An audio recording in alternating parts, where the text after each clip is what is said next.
Joining me tonight, my man, V Keyz. What's good? Hey, what's good? The Mario Washington. What's happening? Can't call it, brother. But like you got some big things going on right now, man. So I want to let you make the introduction of what's about to be upon us, man. Cool. So what's about to be upon us come 10/10/20, October 10th, 2020, is my debut album called GTD. So And that's go ahead. all right, so what does GTD stand for? GTD, you may go ahead and tell you now, or should I wait till the album really drop and then go ahead and say it? Let us know now. GTD means got the draws. What does GTD mean? Got the draws. That's what it means. So Got the draws, dog. got the draws, dog. Word. So Yeah.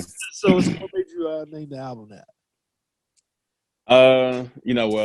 Martin is my favorite show. It's the best show of all time. Best sitcom of all time. So I know like every episode of Martin, like word for word. That's by far my favorite. So I didn't know this, man. Like this is information, man. I'm gonna have to get you and Doc together, man, because it's the connoisseur for Martin. Oh nah, bro. I don't know if you can see me on that one. I'm telling you, bro. I know everything. I know word, hand movements. He about to, everything, bro. Trust me. So you done seen like 100 times. Say what? You done seen every episode like 100 times, huh?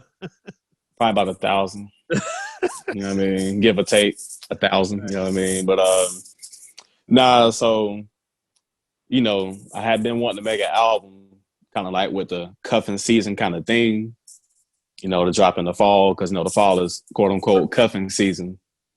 And Eric Bellinger has a couple projects called Cuffing Season. He has a Cuffing Season 1, Cuffing Season 2. Is it cool to be cuffing during COVID though? I mean, get your mask, get straight. So, look, there's people out here still, but obviously this was made without COVID in mind, like, all the steps I took into bringing it out. So, and that's another thing is it's hard to create during the pandemic. You know what I'm saying? So luckily. What were some of the challenges that you faced in terms of getting in the studio and all of that stuff once all of this stuff started taking place? Because I know you've been working on this for a minute, and then boom, you had this happen. Well, as far as the album, most of the songs I kind of already had kind of written or whatever, but as far as recording, I go to QZ. Shout out to my man QZ, who engineers and mix me, and Pageland. So that's an hour drive one way. So, once things was settling down a little bit, that kind of pushed back a lot of stuff on me as far as I want to get it recorded this weekend, but that ain't like the junk kind of hitting, so they was canceling everything. So he wasn't having people in the studio for a little minute. So I'm like, all right, well, just had to kind of, take a break from that. But once I got in there, man, it was smoking mirrors, man. Knocked it out. You know what I mean? So yeah. So I'm anticipating with the title, like GTD. I'm anticipating that this is going to be a whole lot of baby making music, so to speak. Yeah. On this album. Yeah. And that's fair. That's pretty fair to say. I think that ever since I've heard music coming from you, it's always been on that baby making joint. Like is that your thing or what, man? Like, I mean, when I'm creating, that's just kind of what comes out, and just kind of shaped by artists. I listen to Joe and Tank probably the most out of R&B. So pretty much all, I'm hardcore R&B. You know what I mean? So everything's gonna sound like R&B. And my main goal was to bring back that authentic R&B sound, like 90s R&B type of feel. So that's what I'm kind of trying to convey with this album. You know what I mean? So I hope people can get that point and give them that nostalgia. Like, yo, this feel like '90s. Like, you know what I mean? So, Right. So one of the songs that I've heard, and just so people know, I have not heard the project yet, and yeah, I want to wait because I want to hear it the same way that the masses is going to hear it. But right. I've heard the single "Call Out," and that's I remember listening to this for the first time, and I was like, "Yo, this is it, man." So, what was the inspiration behind that track?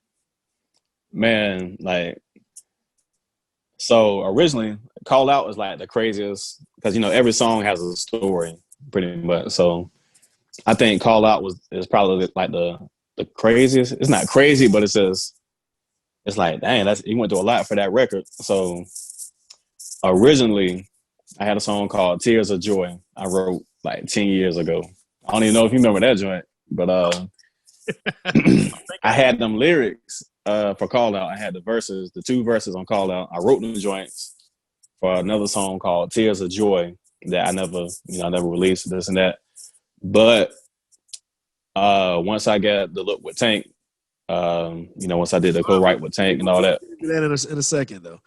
Okay, but this goes into that. This goes into the song though. So I'm like, all right, let me redo Tears of Joy. So I go to GAT3, which is like the shout out to GAT3 Studios where I got the album mastered at. They mastered the baby, all your favorite artists, this and that. But I would go record Tears of Joy. So I'm like, yo, I'm gonna send this joint to Tank.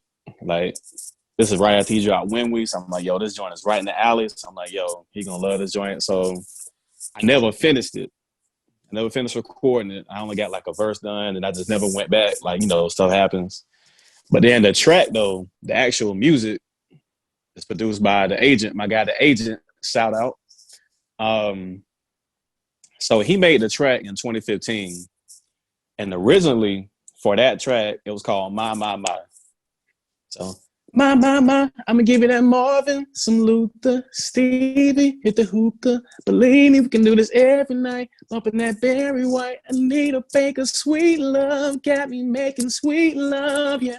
I'm making feel this shit. Put you in a Johnny Gill shit like my. Oh, that joint was hard, boy. So we never, that never got done like it was supposed to get done. So the track just sat in the Rolodex for a while. And I tell Twan all the time, the agent, I say, yo, like that track right there, boy. Shout out to Winthrop. Oh yeah, shout out to the Woo. Shout out to Winthrop University.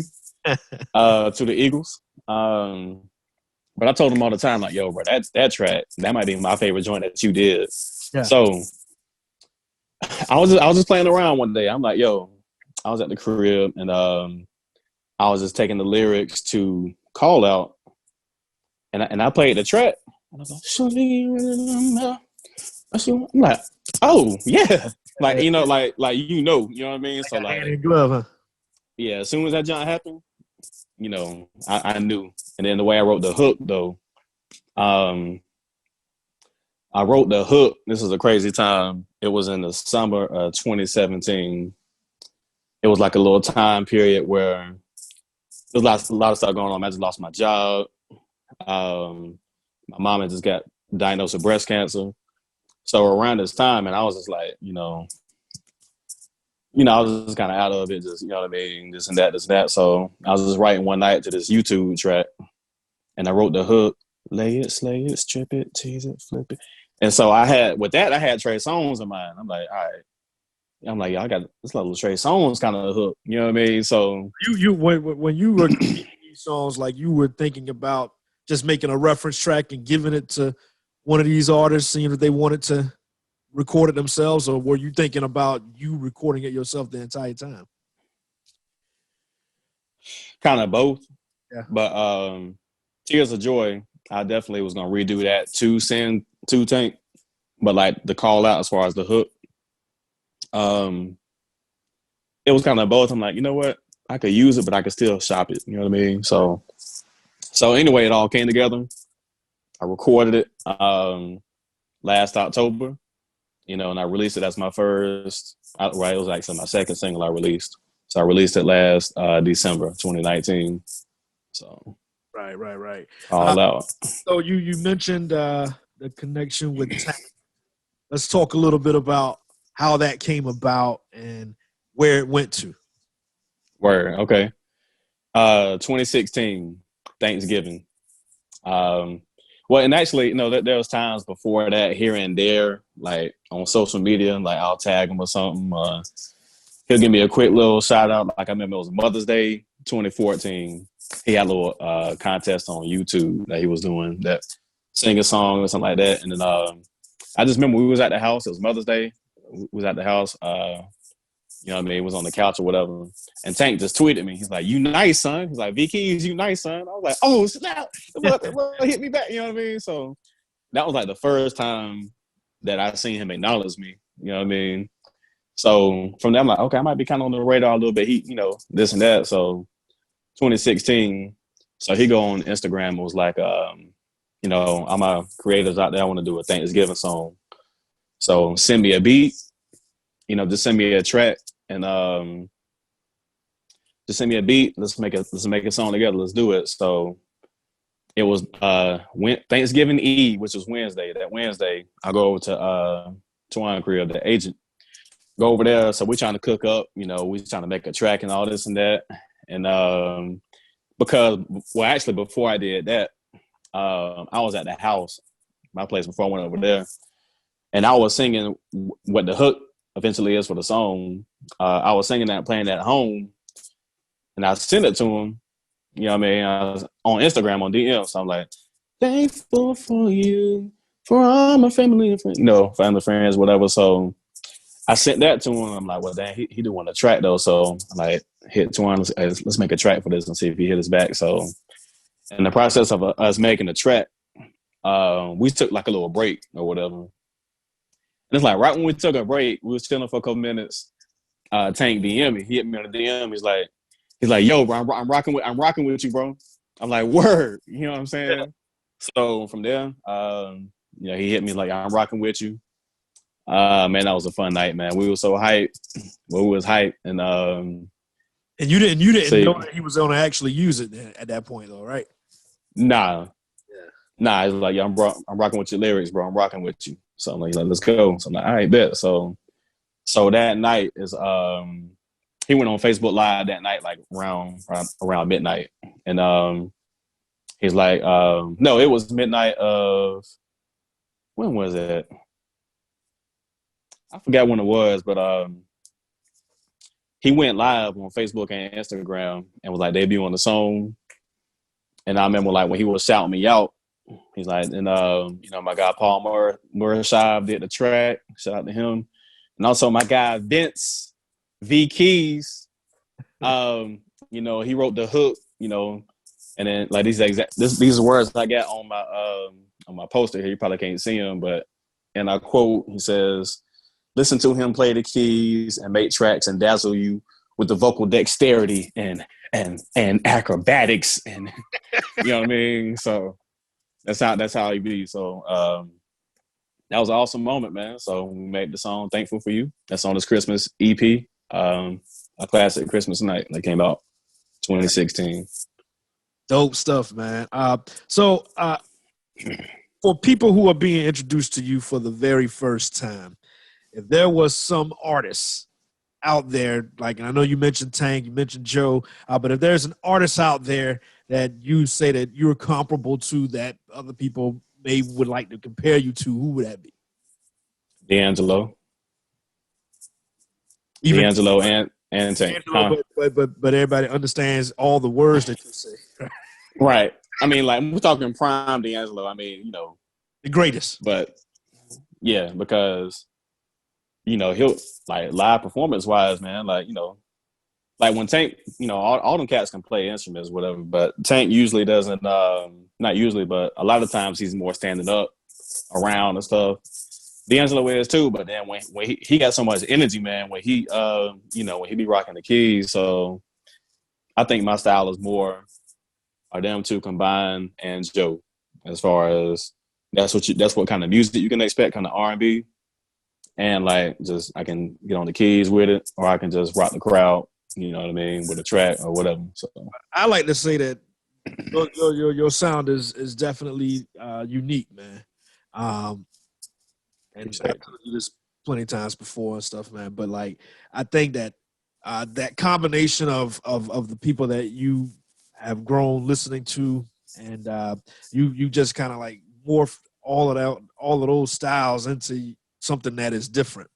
And the stuff that you produce has always sounded different from stuff that's out there, which is it. Yeah. an important part about coming onto the scene with the debut album. So tell us a little bit more about the album, Yeah. some of the tracks that are going to be on the album, some of the production that's on it, anything like that. Word.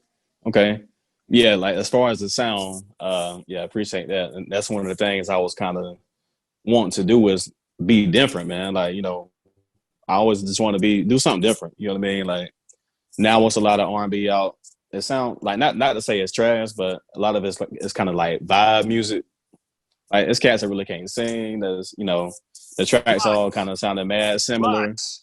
So I'm like, I can't sing. man, let me put some real vocals on here, and I'm actually singing on like trap type beats though. You know what I'm saying? So it's like I feel like that's different because I don't think it's not a big lane for that because once you hear the production, and we'll get to the production, which is mainly produced by the agent and myself, formerly known as the Melody Monsters, but we looking into a new name. But he go by the agent. He's blossoming, man, as a producer, man. So he's got some eyes on him definitely. So Did you do the whole album, or did you get some other production? we did the whole track. We did the whole album except for 2 songs or 3 songs. So track 1 we co-produced. We co-produced everything. He did Call Out. I didn't co-produce Call Out. He produced that, and then Legs on the Headboard is produced by Trilogy. Shout out to Trilogy up in New York. And he has some big placements. Got some 50 Cent, Fab. He out there doing this thing too. So and shout out to Michael Starr on the beat. You know what I mean? He got a track. I got a track from him. That's one of my favorite joints, man, on the album. So I can't wait for y'all to hear that. And then me, like I produced a couple. I got a couple of interludes. I'm just playing the keys on, and just produced some guitar, and then you know what I mean. So yeah. So 10, 10, 20, that's a unique like date in history. Yeah. Proving that you chose that as the release date because of how that sounds. 10, 10. Right. Yeah. So it was like early this year, because like once you put a date on something, that's you're gonna see it through more likely. If you just like, I'm just do this. Like, you know what? Nah, 10, 10, 20. 10, 10, 20. Write it up. Box it up. You know what I'm saying? Yeah. Let's go. I mean, it's been the craziest year in the history of our life. You know what I mean? With everything going on. So I'm like, man, you know what I mean? Pressure makes diamonds, man. So I hope this joint go diamond. Make it a diamond for me. Just 10, 10, 20. I'm like, yo, okay. What are some of the plans? I know that, it's difficult to do like a release party. I remember, Legs on the Headboard, we had a release party for that. What are you anticipating being able to do considering what our situation is here in America right now? Nothing. Yeah. At this time, man, it's too difficult to assemble a large, like we did for my Legs on the Headboard single release. We probably had about, say 70, 80 people, maybe. Definitely. Give or take. And possibly had the whole live band. So obviously, it can't go down to that effect because, the laws, you still got to wear a mask. So my thing is, if I'm doing like a party or something, I want people to be comfortable. I just don't feel like people be comfortable in a mask all night. And, so I may just do some more virtual streamings, some Instagram lives. Might throw something at the house for the close folks, you know what I'm saying, come through, check it out live in person, something like that. But as far as like an event, not to wait. Not at this point. First quarter of next year, hopefully, after things change a little bit, maybe. Yeah, once things calm down, we'll see what happens. Maybe I can get a venue by the end or something. So, right. All right. Yeah, Where can everybody find the album once we get to 10, 10, 20? 10, 10, 20, right at the stroke of midnight, at the stroke of midnight. It's gonna be available everywhere. iTunes store. You can go cop that. Please go cop it on iTunes. It's only $9.99. So go cop it on iTunes store. It's gonna be on Apple Music, Spotify, Pandora, Amazon, Google Play. It's gonna be everywhere. So once you just go to your station of choice or whatever, your avenue, type the name, V Keyz with a Z. You in there. I Pop right will on up there, GTD. I will say we got something that we plotting. It's going to be a little bit after the release of the album, but it's something that the GOB Radio Network is plotting Word. to inform everybody else about this album when it's released. Word. That's to be discussed a little bit later on, man. Yeah. Okay. Bet. So, tell everybody how they can find you on social media and all of that stuff, man. You can find me on the social at V_Keyz, Keyz. Twitter is V Keyz. Facebook Vince Keyz Stevens. And then shout out to Big Bro for the design. And he designed the album cover too, Mr. B. Okay. And shout out to Mick Lowry, Capture Photography, who did my photo shoot for the album. So we got like a lot of dope pictures from it. So the whole process, man, like, just to see it come to fruition, man. Because like having a baby. Y'all know. Yeah, man. Well, I ain't got no baby, but you know what I mean? But no doubt. Yeah, just all that years of everything coming together, and then what's coming together. When you see that cover, you're gonna be like, yo, you know what I mean? You feel it. I felt the goosebumps. I'm like, yo, I'm ready for the thing to drop. You know what I mean? So well, we can't wait. 10, 10, 20 GTD, the Keyz. Get the draws, dog. All right, brother. Yeah. All right, bro. Thank you for checking us out on YouTube, and be sure to subscribe for more great content. And don't forget to check out our website at gobradionetwork.com.